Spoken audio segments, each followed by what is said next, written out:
तो परमात्मा कहते साईं इतना दीजिए जिसमें कुटुंब समावे, हम भी भूखे ना रहे अतिथि ना भूखा जावे। तो पुण्यात्माओं, परमात्मा के सामने इतने अतिथि आगे थे, सबका भंडारा भर दिया। परमात्मा कहते हैं कल पे कारण कौन है कर सेवा नहीं काम, और मन इच्छा फल दूंगा जो पड़े मेरे ते काम। ये धनी का काम था भाई, नो खड़े हो जाएंगे आपके सामने आकर जब कोई आपत्ति आओगी, विश्वास रखना। बोलो सतगुरुदेव।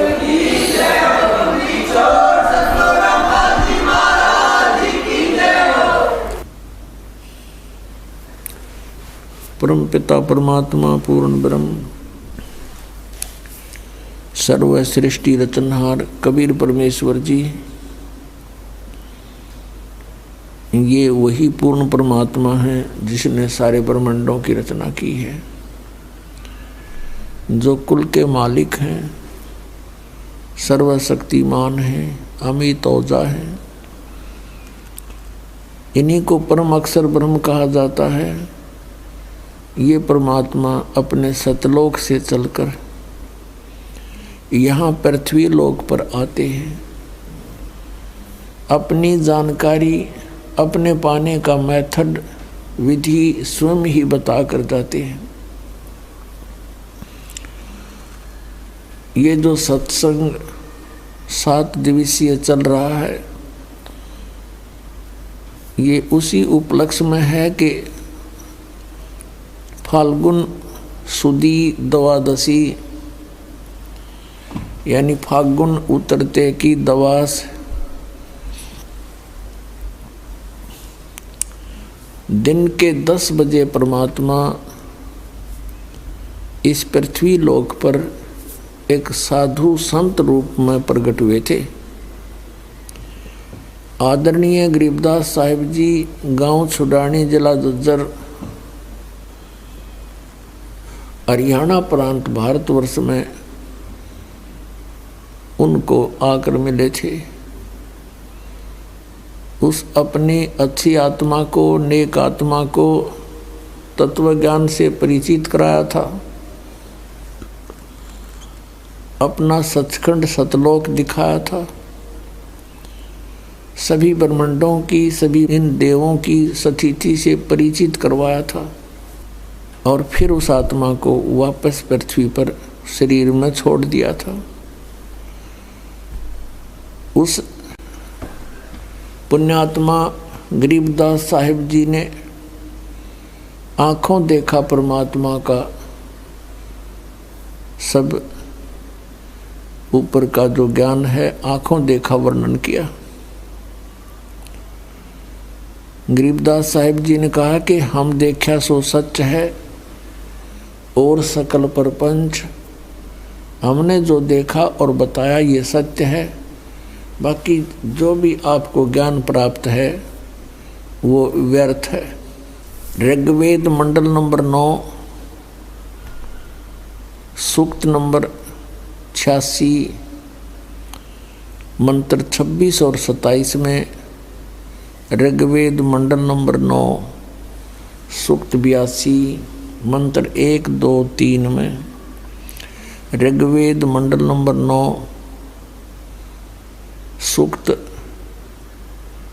1 मंत्र 8 और 9 में, ऋग्वेद मंडल नंबर 9 सूक्त 20 मंत्र 1 में, ऋग्वेद मंडल नंबर 9 सूक्त 96 मंत्र 16 से 20 में, ऋग्वेद मंडल नंबर 9 सूक्त 94 के मंत्र 1 में। इनमें ये वैसे तो बहुत सारे ढेर सारे मंत्र हैं जो परमात्मा की महिमा को बताते हैं। इन मंत्रों में जो अनुवाद करता है वो उनका स्वयं का जो मानना है कि परमात्मा निराकार है, और वो उनका अनुवाद करता वही है जो परमात्मा को निराकार बताते थे। वो कौन है? महर्षि दयानंद के अनुयायी, उसके चेले, उन्होंने अनुवाद किया हुआ है। और यह मेर मालिक की कि उन्होंने ये यथार्थ अनुवाद कर दिया, जबकि वो भगवान को निराकार मानते, उनका फाइनल फैसला है ये। वो सुनना भी पसंद नहीं करते कोई ये कह दे भगवान नर आकार है, साकार है।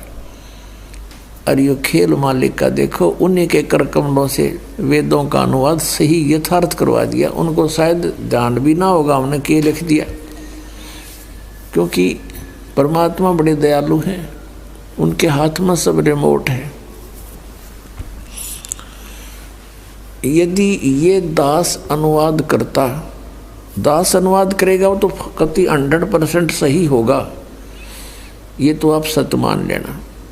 क्योंकि हमने सत्य का सहारा मिला हुआ है, हमारे को सत्य साहेब सच्चे भगवान कबीर परमेश्वर का सिर पर पंजा प्राप्त है, तो हम जो कहेंगे वो सारी ही सच्ची होंगी। लेकिन परमात्मा के बच्चों को इस दास की बात पर इतना विश्वास नहीं हो पाता, क्योंकि उनको ये कहने का अवसर मिल जाता कि रामपाल किया हुआ अनुवाद कैसे विश्वसनीय हो सकता है, क्योंकि वो संस्कृत भाषा नहीं जानता। और यही बिजली अभी तक गिरी हुई थी। परमेश्वर ने 600 वर्ष पहले ज्ञान दे दिया था, जो वेदों में, पुराणों में, गीता में विद्यमान है, कुरान में विद्यमान है, बाइबल में विद्यमान है। और इन काल के दूतों ने, ऋषि महर्षि ब्राह्मणों ने, काजी और मुल्लाओं ने ये कह कर के परमात्मा को रिजेक्ट कर दिया था कि ये अशिक्षित है, ना ये फारसी जानता, ना उर्दू पढ़ा, ना ये अरबी पढ़ा, और न ही ये संस्कृत भाषा जानता है, तो ये झूठ बोलता है। और ये स्वाभाविक है, ये मान लेना कि जो संस्कृत नहीं जानता और वो संस्कृत के सदग्रंथों के बारे में जो बात कहे और उसके विपरीत दूसरे संस्कृत भाषा जानने वाले कहें, तो उसकी बात विश्वास नहीं हो सकता। ऐसा ही बना रहा। आज भी ये ज्यों की त्यों स्थिति रह जाती यदि दास अनुवाद करता और फिर आपको समाज में या भक्तों को देता, तो उनको विश्वास नहीं होता और ये कमजोरी और रह जाती।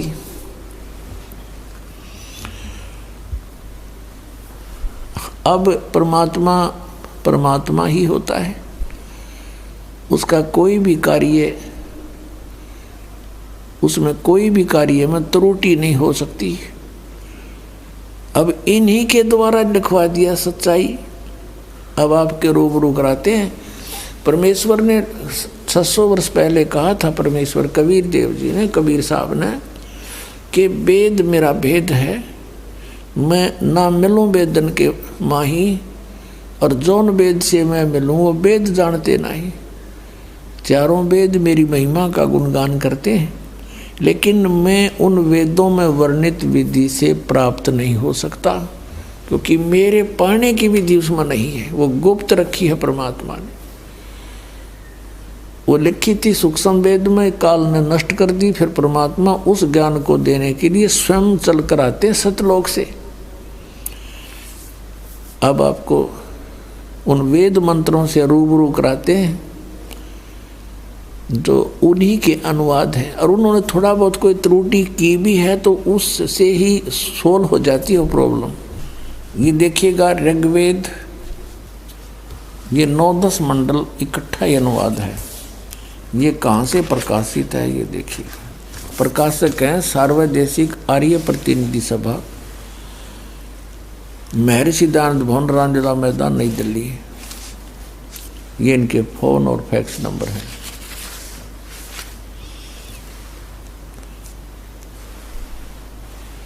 मुद्रक हैं Prince offset printers, 1510 Pataudi house, Daryaganj, नई दिल्ली से। ये है ऋग्वेद मंडल नंबर 9, सूक्त 86 और मंत्र नंबर 26। इसमें क्या लिखा है कि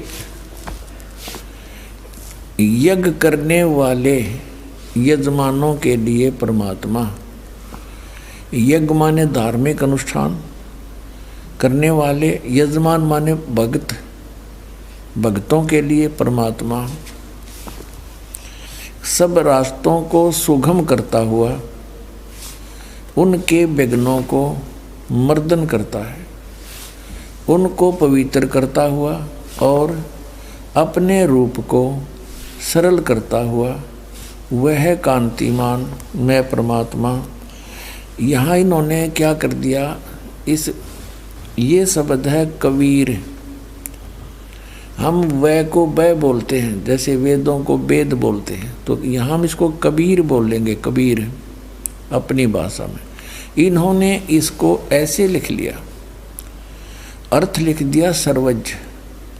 अब कोई भी कवि सर्वज्ञ नहीं होता। कवि का अर्थ काव्यकार लिख देते तो भी जच जाती, लेकिन महिमा परमात्मा की चल रही है तो यह कवि शब्द है, इसका अर्थ है कबीर देव। विद्युत के समान क्रीड़ा करता हुआ वर्णीय पुरुष को प्राप्त होता है, यानी श्रेष्ठ भगत को, आत्मा को प्राप्त होता है। अब इस कबीर देव का कंसेप्ट क्लियर करना पड़ेगा। जैसे यह यजुर्वेद है, अब जैसे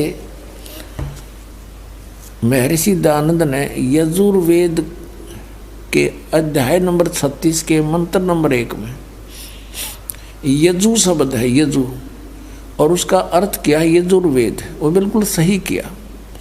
क्योंकि यदि यजु का अर्थ कर दे कुछ और महिमा है यजुर्वेद की, तो उस यजुर्वेद की महिमा वहाँ अगर अर्थ कर देने से सारा सेंटेंस गलत हो जाता है, समझना हो कि ये कहना चाहे है। तो इन्होंने यहाँ गड़बड़ ऐसी ही कर दी, कबीर देव का अर्थ कर दिया। लिखना था कबीर देव, हम उसको कबीर साहब कह देते हैं, देव माने परमात्मा। देखो यजुर्वेद ये महर्षि दयानंद के कर कमलों से अनुवादित है। प्रकाशक सार्वदेशिक आर्य निधि सभा 2/5 महर्षि दयानंद भवन, रामलीला मैदान, नई दिल्ली से। इसके अनुवादक हैं महर्षि दयानंद सरस्वती और मुद्रक हुई Prince offset printers, 1510 Pataudi house, Daryaganj, नई दिल्ली से। इसके 36 नंबर देखो अध्याय है, यह है 36वां 37वां अध्याय 36वां। इसका प्रथम ही मंत्र है रचम वाचम परपदे मनो यजु परपदे। अब यहाँ इन वेदों का अर्थ है जैसे श्याम प्राणम, ऐसे ये यजु है, इसका अर्थ इसने यहाँ किया है। अब देखो यजु माने, अब इसने सही लिख दिया, यजु का अर्थ यजुर्वेद कर दिया, बिल्कुल ओके है। और इसका अर्थ कर दिया जावे, यजु का अर्थ तो होता है कुछ ना कुछ, यज्ञ स्तुतियाँ, यजु यज्ञ स्तुतियाँ लिख देता है, यज्ञ स्तुतियों का संग्रह। तो यजुर्वेद ना लिखते तो सारा ही इसका अनुवाद व्यर्थ हो जाता। तो यहाँ इन्हें सही लिख दिया यजुर्वेद, बिल्कुल ठीक है। तो ऐसे ही जहाँ कवि है, ये कबीर बोलते हैं, हम इसको यजुर भी बोल सकते हैं, जैसे पुनः बोलो, पुनर्बोलो। तो ये यजुर, तो हमने वहाँ यहाँ लिखना चाहिए, उसने लिखना चाहिए कबीर देव, जैसे यहाँ यजुर्वेद लिख दी। आपने देखा यजुर्वेद में यजु का अर्थ यजुर्वेद कर दिया, बिल्कुल ठीक है। अब इसी प्रकार प्रकरणवश जहाँ कबीर लिखा है कबीर देव, तो कबीर है वहाँ कबीर देव ही होना चाहिए, कबीर साहब, देव मान प्रभु। अब हम फिर आते हैं, वो यजुर्वेद रख दिया। अब देखो फिर वही ऋग्वेद, देखिएगा। अब हम फिर ऋग्वेद पर आगे हैं, ये ऋग्वेद और वही ऋग्वेद है ये।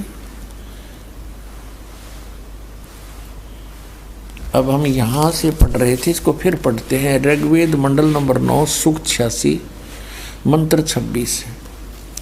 यज्ञ करने वाले यजमानों के लिए, धार्मिक अनुष्ठान करने वाले भक्तों के लिए, यानी भक्ति करने वाले भक्तों के लिए परमात्मा सब रास्तों को सुगम करता है, उसके रास्ते खोल देता है, उनके विघ्नों को मर्दन करता है, उनके संकटों का निवारण कर देता है, समाप्त कर देता है। उनको पवित्र करता हुआ और अपने रूप को सतलोक में परमात्मा का स्वरूप तेजों में है।